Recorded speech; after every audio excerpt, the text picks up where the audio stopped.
Muito bem, nós estamos acompanhando a série A Casa da Rocha. A cada semana, um tema fundamental para a compreensão da fé cristã e da nossa fé adventista.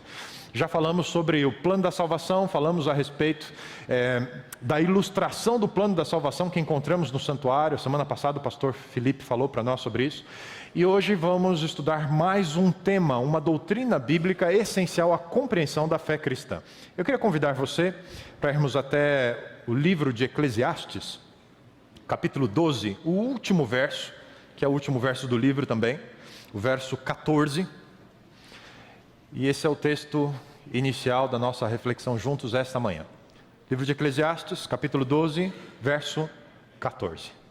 Assim como você está, feche mais uma vez os seus olhos. Vamos pedir a direção de Deus para nossas reflexões esta manhã. Bom Deus, temos a oportunidade de estar diante da Tua Palavra neste momento. E queremos de maneira especial pedir que o Teu Espírito Santo nos guie à compreensão desse tema tão importante que estudaremos agora. E que o firme fundamento da Tua Palavra e a prática, a obediência, acompanhem a nossa experiência contigo. Fala conosco, te pedimos por Jesus. Amém. Salomão escreve: porque Deus há de trazer a juízo toda obra, inclusive tudo o que está encoberto, quer seja bom, quer seja mal. A doutrina bíblica do juízo divino, ela está presente em toda a Bíblia. É um tema extremamente importante, inclusive para a história ou para a compreensão da história da igreja cristã. Por exemplo, ela está associada ao movimento da Reforma Protestante.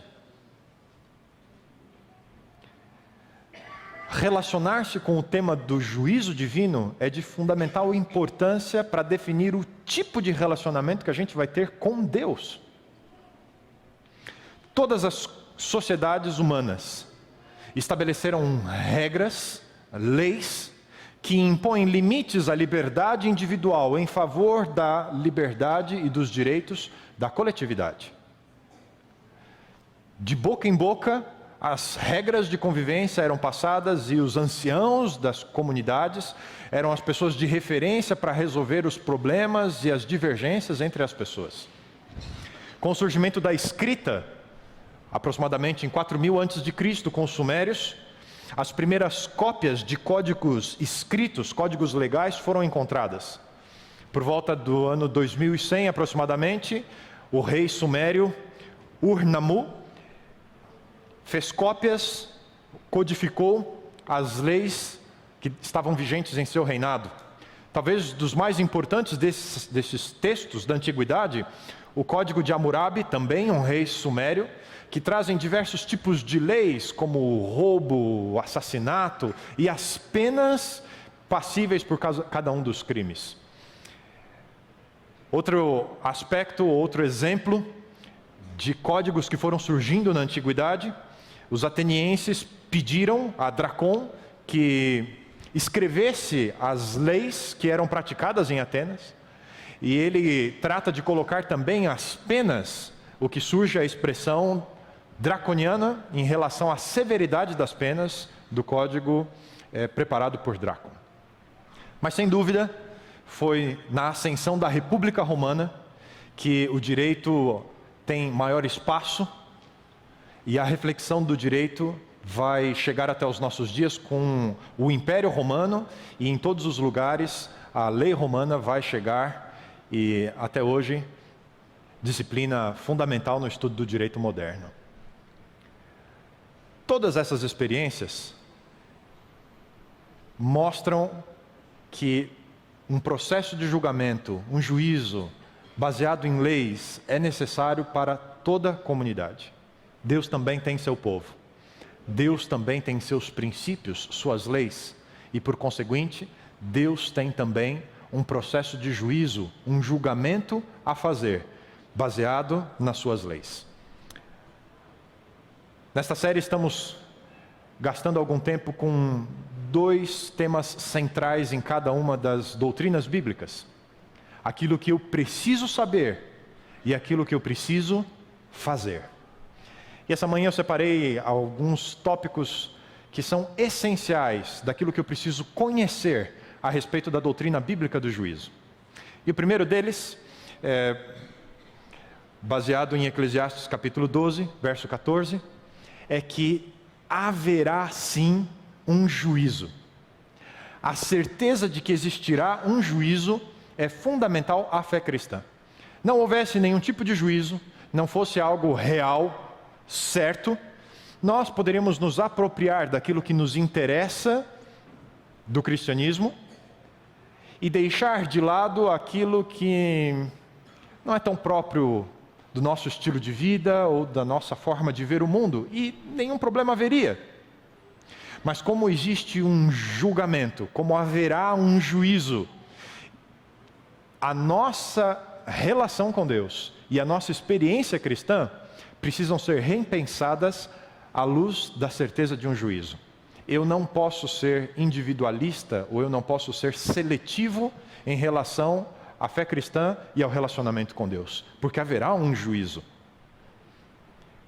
Tudo, diz Salomão, toda obra, seja boa, seja má, seja pública ou seja particular, será objeto do juízo de Deus. Como é que você se sente com isso?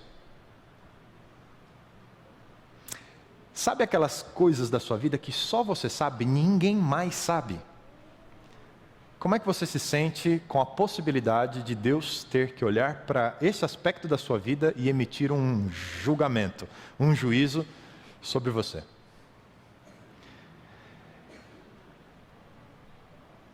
Há um outro texto da Bíblia.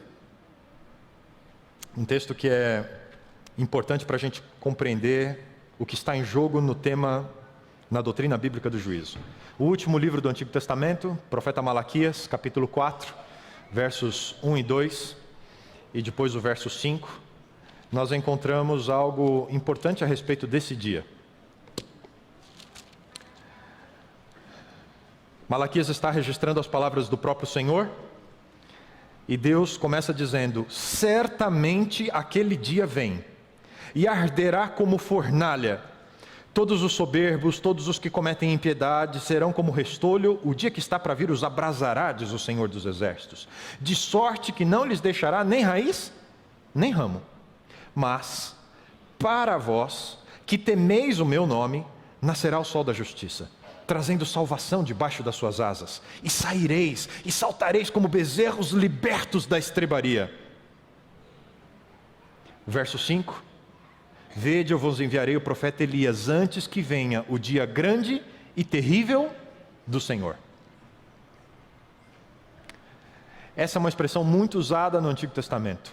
O dia do Senhor, o grande dia do Senhor, o terrível dia do Senhor, o grande e terrível dia do Senhor. E talvez, pelo peso das palavras, você tenha a ideia de que vai ser um dia ruim, não tão bom assim. Eu não sei se você tem irmãos e como que era o relacionamento de vocês com seus irmãos, mas eu era o filho mais velho. Tem alguém aqui que é filho mais velho? Ok. O meu irmão mais novo, todas as vezes que algo acontecia com ele, ele não gostava, e a gente sabia que ele não gostava porque ele chorava. Era certeza que quando o pai chegasse ia ser o grande e terrível dia do pai. Porque era questão de segundos, dava para cronometrar no relógio, do pai chegar e o meu irmão ir denunciar a gente, pelos maus tratos que ele sofreu naquele dia. E logo vinha a retribuição. E por isso que eu falo dos filhos mais velhos. Mesmo que não tivesse sido eu era responsável por ter deixado aquilo acontecer, mesmo que tivesse sido o meu outro irmão o responsável. Então, cada vez que o pai chegava, ou ia dando o horário do pai chegar, se era um dia que tinha acontecido algum tipo de evento não tão legal, era um dia de expectativa e de medo, porque ia vir o ajuste de contas, às vezes merecido. Qual é o seu sentimento em pensar num dia de juízo, no julgamento de Deus? Nesse texto de Malaquias, são duas situações. A primeira delas, Malaquias, ou Deus está falando com o grupo de pessoas que praticou o mal, que viveu sob iniquidade, gente que foi violento, gente que foi cruel, gente que foi egoísta, todo tipo de más ações, uma vida pautada por princípios que não são os princípios de Deus no relacionamento com Ele e com o nosso semelhante. Para esse tipo de pessoas, esse é um dia terrível, é um dia de ajuste de contas, é um dia de receber a condenação pelas suas ações. Mas por outro lado, Deus diz que há um segundo sentimento, há um outro resultado de relacionar-se com o tema do juízo de Deus. No verso 2, para aqueles que fazem parte do povo de Deus, para aqueles que fizeram de Jesus Cristo seu Senhor e Salvador, como estudamos nas 2 semanas anteriores, esse é um dia de alegria, é um dia de felicidade, é um dia de receber de Deus justiça, liberdade e vida. Como você se sente diante do tema do juízo de Deus?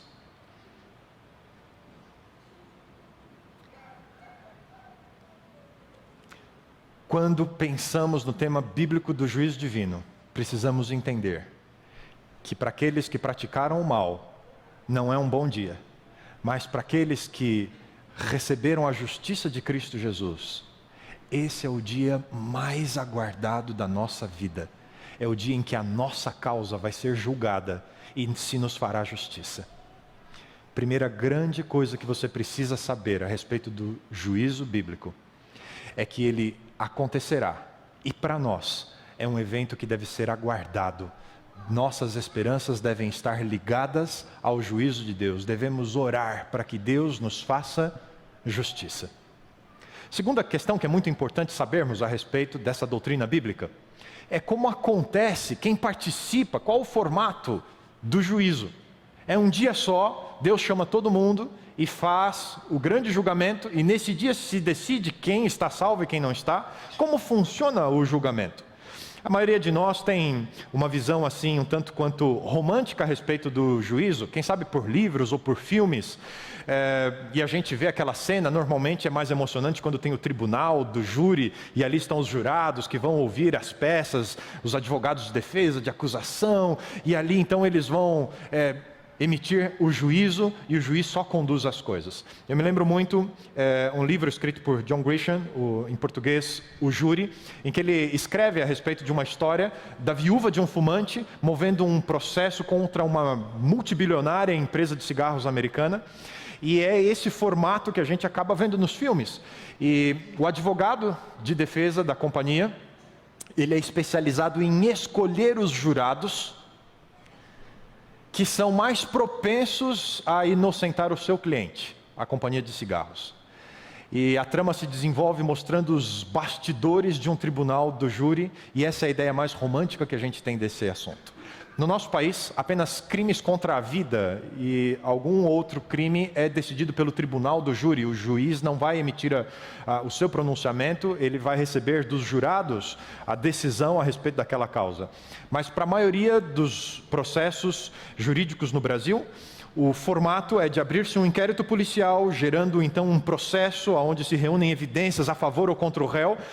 Este processo será analisado pelo juiz, que é o julgamento propriamente dito, mas já fazendo parte de um processo de julgamento que iniciou antes com o inquérito. Aí o juiz emite uma sentença, e então essa sentença será executada. Ao executar-se a sentença, todo o processo chegou ao fim. Essa é a visão tradicional, ou processo tradicional, que o julgamento no Brasil percorre. E, interessante, esse é o mesmo processo bíblico. E a gente vai ver algumas questões ligadas a isso nesse momento. O que você precisa saber dessa cena, então? Ora, a Bíblia afirma que existe um juiz. Gênesis capítulo 18, verso 25, diz que Deus é o juiz de toda a terra. E em paralelo com Tiago, lá no Novo Testamento, no capítulo 4, verso 12, diz que um é o legislador e o juiz. Apenas um legislador e juiz. E é interessante essas afirmações a respeito da Bíblia, são diversos outros textos dizendo que Deus é o juiz nesse processo de julgamento. Quando nós temos duas pessoas distintas, um é o legislador, outro é o juiz, necessariamente todo juiz terá que fazer um processo de interpretação do legislador. Mas no caso do juízo divino, um e o mesmo é o legislador e o juiz. Não há distorção na interpretação da lei. Além da figura do juiz, nós encontramos nas páginas da Bíblia, estudando essa doutrina bíblica, que há também a figura de advogados. Advogado de defesa, advogado de acusação. Quando encontramos 1 João capítulo 2, verso 1, João diz: filhinhos, escrevo essas coisas para que vocês não pequem, mas se vocês pecarem, nós temos um advogado junto ao Pai, Cristo Jesus. É um advogado de defesa, é aquele que entende a nossa causa e que nos representa na cena de juízo. Na figura do santuário, o sumo sacerdote é quem conduzia parte do processo de juízo no rito da expiação. E Jesus Cristo, como nosso sumo sacerdote, é o nosso representante, é o nosso advogado nesse processo de juízo. Há um outro texto, Apocalipse capítulo 12, verso 10, que indica que Satanás, até a morte e ressurreição de Jesus Cristo, não fazia outra coisa senão acusar-nos dia e noite diante de Deus, a nós e aos nossos irmãos. Há também um advogado de acusação, Satanás. Percebe que a Bíblia vai desenhando todas as figuras de um processo? Mas precisamos mais. Além de juiz, além de advogado, defesa, que mais precisa estar presente num julgamento? Está faltando alguém. Os réus.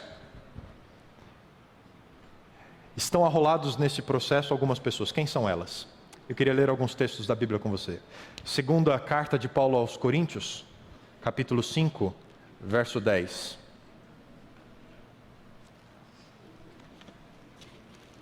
Segunda carta de Paulo aos Coríntios, capítulo 5, verso 10. Paulo diz assim: pois todos devemos comparecer perante o tribunal de Cristo, para que cada um receba o que tiver feito por meio do corpo, ou bem ou mal. De acordo com Paulo, quantos são réus neste julgamento? Todo ser humano é réu no juízo de Deus. Todos estão arrolados. Não falta o nome de ninguém. Todo mundo lá, o meu e o seu. E aí? Continua com um sentimento ruim em relação ao juízo? Olha o que a Bíblia nos diz a respeito desse tema. Se todos somos réus nesse julgamento, começa por quem? Por quem começa o julgamento? Se você for um pouquinho mais à frente na sua Bíblia, a primeira carta de Pedro, capítulo 4, verso 17, Pedro vai afirmar o seguinte: pois já é tempo que comece o julgamento pela casa de Deus. Se primeiro começa por nós, qual será o fim daqueles que são desobedientes ao Evangelho de Deus? Por quem começa, por quais réus se começa o julgamento? É por mim e por você, pela casa de Deus. Por quê? Porque Deus não começa com os outros que têm mais conta para pagar e não deixa a gente para o final, né?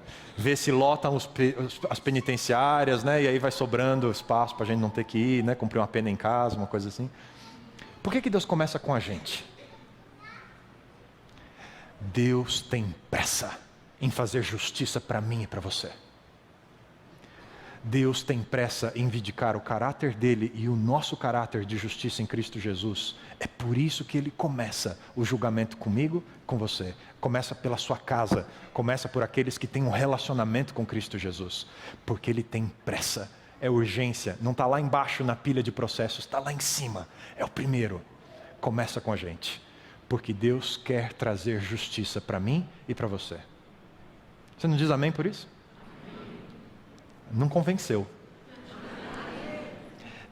Eu estou dizendo, querido, que Deus quer resolver o seu problema. Ele quer fazer justiça para você. E por isso nós não precisamos ter medo do juízo de Deus.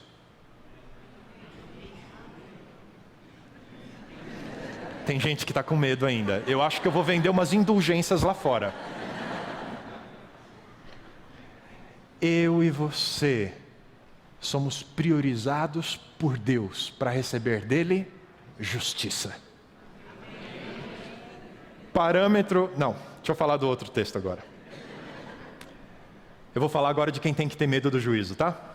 Palavras do próprio Jesus, Evangelho de João, capítulo 3, verso 18. Você conhece, decora o verso 16, Deus amou o mundo de tal maneira, que deu seu Filho unigênito, para que todo aquele que nele crê não pereça, mas tenha vida eterna. Mas o verso 18, olha o que diz. Completa essa ideia, e Jesus diz assim: quem nele crê não é condenado. Amém? Amém. Quem nele crê não é? Você não tem que ter medo do juízo. Se você fez de Jesus seu Senhor e Salvador, se Ele é o seu substituto, o juízo para você é a desforra. Verso 18, mas quem não crê, já está condenado, porque não crê no nome do unigênito Filho de Deus. Para esse aqui, só sobrou um advogado. Advogadozinho de porta de cadeia. Bem chinfrim salafrário. É o da acusação. Esse aqui comparece no tribunal sem ter o representante, sem ter aquele que vai de fato resolver a sua causa. Esse tem que ter medo do juízo, porque é o dia que recebe a condenação. Mas talvez você tenha aquela pergunta que é tradicional, que é clássica. Tá bom, eu aceitei Jesus Cristo, não preciso ter medo, mas e meu pai que não conheceu o Evangelho, já morreu? Ou eu tenho um irmão que não quer vir para a igreja? Como é que funcionam essas pessoas? Deixa eu só lembrar você de uma coisa.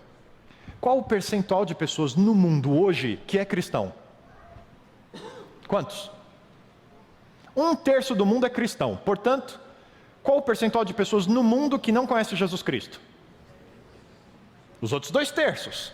E desse percentual, pode ser que um grande número de pessoas nunca nem tenha ouvido falar de Jesus Cristo. Como é que vai fazer dele o seu Salvador? Como é que vai crer em Jesus como Filho de Deus? Não vai. Mas e aí? Então Deus só vai salvar uma parte do 1/3, os outros 2/3 deram azar, porque não nasceram aqui no Brasil, nasceram na Índia. O que é que Jesus quer dizer com esse texto? Bom, aqui entra o último elemento de uma cena de juízo que é importante a gente saber. Existe o juízo, os advogados, quem são os réus, tipos de réus, mas existe uma outra coisa chamada parâmetros do julgamento. Qual é o código legal? A partir de onde Deus exerce o juízo para cada pessoa em condições igualitárias? Paulo vai esclarecer isso em Romanos capítulo 2. Paulo vai claramente falar a respeito desse assunto. Paulo vai dizer de uma coisa. Quem sabe a gente podia criar um paralelo aqui com jurisprudência. Mas dê uma olhada no que Paulo vai dizer. Romanos capítulo 2, verso 12. Paulo diz assim: todos os que sem lei pecaram. Quem são as pessoas sem lei? As pessoas que não conhecem a legislação. Pessoas a quem não lhes foi anunciado, não lhe deu a oportunidade de conhecer a lei. E lei no texto bíblico está ligado à revelação de Deus através de Moisés, o Antigo Testamento, aquilo que Deus espera da gente. Paulo diz: todos os que sem lei pecaram, sem lei também perecerão. O juízo deles é feito sem a lei revelada. E todos os que sob a lei pecaram, pela lei serão julgados. O julgamento de quem conheceu a revelação da lei se dá pela revelação da lei. Paulo continua: pois os que ouvem a lei não são justos diante de Deus. Não é só o fato de você ter lei, de você ser civilizado, viver num país que tem leis. Não é só isso. Os que praticam a lei hão de ser justificados. Você tem que estar em dia com a lei, não basta você viver num país que tem leis. Quando os gentios, verso 14, que não têm lei, a revelação espiritual revelada de Deus, fazem naturalmente as coisas que são da lei, não tendo eles lei, a lei revelada, para si mesmos são lei. Pelo procedimento das pessoas que não conheceram a Deus, ou não conheceram a lei de Deus, é que eles serão julgados. Como é que funciona isso? Paulo é mais objetivo ainda, o verso 15. Quando eles agem de acordo com a lei sem conhecer a lei, verso 15, Paulo diz: eles estão mostrando a obra da lei escrita em seus corações, testificando juntamente a sua consciência e os seus pensamentos, quer acusando-os, quer defendendo-os. Deus trabalha com todo e qualquer ser humano em todos os tempos. Mesmo aqueles que não receberam a lei, não ouviram falar de Jesus Cristo como Filho de Deus, serão julgados de maneira justa por Deus. Serão julgados de acordo com aquilo que, pela sua experiência, pela sua consciência, pela ação do Espírito Santo de Deus em sua vida, se eles vivem de acordo com essa lei natural do ser humano ou não. Portanto, fecha-se aqui o tema do que está envolvido numa cena de juízo. Deus também tem os instrumentos legais para conduzir o julgamento. Justos, igualitários. Ninguém vai ter privilégio sobre ninguém. Os que conhecem e os que não conhecem serão julgados com critérios igualitários.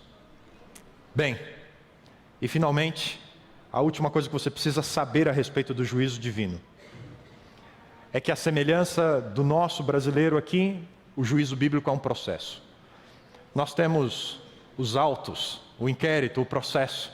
A Bíblia fala a respeito dos livros de registro, o livro da vida, o livro das boas ações, o livro das más ações.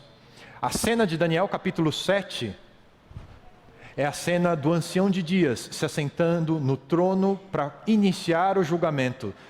São trazidos os livros, são abertos os livros e o juízo se inicia. Tudo aquilo que nós fizemos, vivemos, sentimos, pensamos, decidimos, absolutamente tudo sobre cada ser humano, nessa metáfora dos livros, Deus tem registro preciso de tudo. E nós seremos julgados por isso.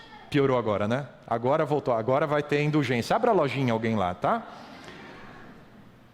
Só tem uma coisa. Você lembra quando a gente estudou o plano da salvação há 2 semanas? Paulo, em 2 Coríntios 5, diz que Deus fez Jesus. Deus fez Jesus culpado pelos nossos pecados, para que nós fôssemos feitos justos diante de Deus. Se você aceitou Jesus Cristo como seu Senhor e Salvador, há uma troca. Quando chega o seu livro de registros, sabe o que chega diante de Deus? Só justiça. Só Jesus Cristo. Ezequiel vai dizer que tudo aquilo que você cometeu de erros e pecados foi apagado e não se fará lembrança.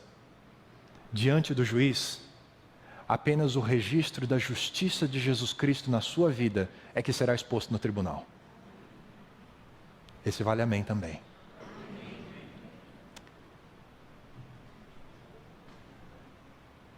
Deus está avaliando os registros e está começando a separar os grupos. Aqueles que vão receber a sentença da liberdade e a sentença da condenação. Jesus vai falar sobre esse tema, Evangelho de João, capítulo 5, verso 28. Jesus diz que mesmo aqueles que já morreram vão receber a sentença. Verso 28 e 29 de João 5, Jesus diz: não vos maravilheis disto, pois vem a hora em que todos os que estão nos sepulcros ouvirão a sua voz e sairão. Os que fizeram o bem sairão para a ressurreição da vida. Os que praticaram o mal para a ressurreição da condenação. Depois desse processo de analisar os registros de toda a humanidade, Jesus vai dividi-la em 2 grupos. Mateus capítulo 25, dos versos 31 em diante, Jesus mesmo descreve a cena. Ele se assentará no trono da sua glória, cercado de milhares dos seus anjos. Separará os 2 grupos da humanidade, ovelhas e bodes, esquerda e direita. Os primeiros que praticaram o bem vão ser recebidos e pronunciada a sentença: você está sendo recebido em casa, filho, porque você foi justo, praticou o bem. Para o segundo grupo, vocês vão receber a condenação, porque foram egoístas, praticaram o mal, não merecem a vida eterna, mas vão receber a morte eterna. 2 grupos. Os arquivos, os registros, o inquérito, o processo, a análise dele, a sentença e a separação dos grupos, e agora a execução do juízo. Aqueles que receberão a vida eterna, a recebem de Cristo Jesus. E aqueles que receberão a morte eterna, também a recebem de Deus. Só há um detalhe, e a gente não tem tempo para falar desse detalhe aqui. Mas existe um outro texto da Bíblia, Apocalipse capítulo 20, que também fala das duas ressurreições, a primeira ressurreição para a vida e a segunda ressurreição para a morte. E eu recomendo que você, se gostaria de estudar mais esse assunto, participe conosco do programa Começos. A gente tem tempo de estudar texto bíblico por texto bíblico desses assuntos. Mas esse texto de Apocalipse 20 apresenta um lapso de tempo entre a primeira e a segunda ressurreição. A Bíblia chama esse período de 1000 anos, o milênio, que separa a primeira ressurreição, aqueles que recebem já a vida, daqueles que receberão a morte. Por que um intervalo? Apocalipse 20, verso 4 diz que aqueles que foram salvos assentam-se no trono e exercem juízo juntamente com Cristo Jesus. De alguma forma, Deus vai abrir o juízo divino para os salvos, para que não paire dúvida de como Ele conduziu o processo de julgamento, até que de fato venha a segunda e última execução de sentença, a sentença daqueles que receberão a morte eterna. Mas diante dessa cena toda, tudo isso que a gente precisa saber sobre o juízo, a última pergunta: o que eu preciso fazer diante desse tema? 3 coisas que eu sugiro para você.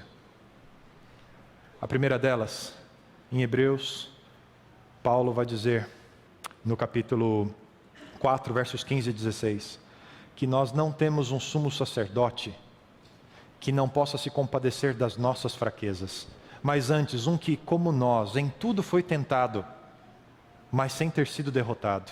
Portanto, com confiança, vamos nos aproximar do trono da graça para receber socorro em momento oportuno. Primeira coisa que você precisa fazer: confie em Jesus Cristo. Não tenha medo. Ele entende você, conhece as suas fraquezas, Ele sabe as suas tentações, Ele conhece tudo sobre a sua vida. E quando você fez dele o seu substituto, Ele se dispõe a representar você. E o trono do julgamento, o trono de Deus, passa a ser para mim e para você o trono da graça. Confie em Jesus Cristo. Não tenha medo. Medo não pode fazer parte do nosso relacionamento com Deus. Confie em Jesus Cristo. Segunda coisa que você e eu precisamos fazer: precisamos praticar a oração de confissão e arrependimento. Antes de João dizer que Jesus Cristo é nosso advogado, lá na sua primeira epístola, no capítulo 1, verso 9, João diz: se confessarmos os nossos pecados, se abrirmos o coração a Deus e reconhecermos as nossas falhas, Ele é fiel e justo para nos oferecer perdão, para nos perdoar de verdade. Faça da oração de confissão a sua oração inseparável. Não deveria passar um dia sem fazermos uma análise de consciência e abrirmos o nosso coração a Deus, dizendo: Senhor, hoje, nesse dia, eu preciso da Tua graça e do Teu perdão. Enquanto estivermos ligados a Deus pela confissão e arrependimento, não precisamos ter medo do juízo, porque Ele nos perdoa as nossas iniquidades. E terceira e última ação, decisão que precisamos tomar. Eu queria ler este último texto com você, também lá em 1 João, só que agora o capítulo 3. É um conselho do apóstolo para mim e para você, e indispensável para aqueles que vivem à luz da certeza do juízo de Deus para o ser humano. Capítulo 3, verso 6. Todo aquele que permanece nele, em Jesus Cristo, todo aquele que permanece nele não vive pecando. Todo o que vive pecando não o viu nem o conhece. Filhinhos, ninguém engane vocês.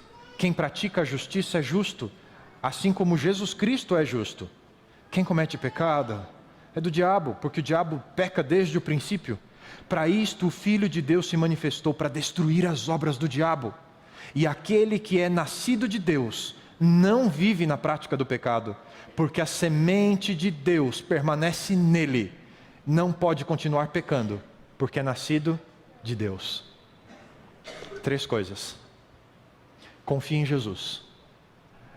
Pratique a oração de confissão e arrependimento. E permaneça nele. Porque se você não permanecer em Jesus Cristo, você vai continuar pecando. E você não tem a identidade e a justiça de Deus na sua vida. Mas se você permanece nele, as obras do diabo são destruídas por Cristo Jesus na sua vida. A semente de Deus frutifica na sua vida. E você não vive pecando. Você não tem que temer o juízo, porque o pecado não faz mais parte da sua vida, porque Jesus Cristo é a sua vida. Confie nele. Confesse e se arrependa dos seus pecados e permaneça nele. Essa é a maior de todas as nossas decisões, permanecer em Jesus Cristo. E se você tomar essa decisão hoje, se você fizer essa oração, Senhor, permanece em mim, frutifica a semente de Deus na minha vida, me torna justo, destrói as obras do pecado na minha vida, faz o que eu não posso fazer por mim mesmo. Você vai ter pressa que o juízo de Deus venha, para que liberte você definitivamente de toda e qualquer relação com o pecado, e você receba a justiça e a vida eterna. É esse o seu desejo? É essa a oração e o compromisso que você quer renovar com Deus hoje? Enquanto nós cantamos esta linda oração, que vem de um coração confiante em Deus, que segurança! Eu sou de Jesus, e por isso, eu já posso desfrutar das bênçãos dele na minha vida e posso ficar em paz e esperar que o juízo de Deus venha para me trazer justiça. Quer cantar com a gente? Quer fazer essa sua declaração de fé, o seu compromisso? Cante com o coração renovado, que a bênção de Deus é sua, hoje e agora.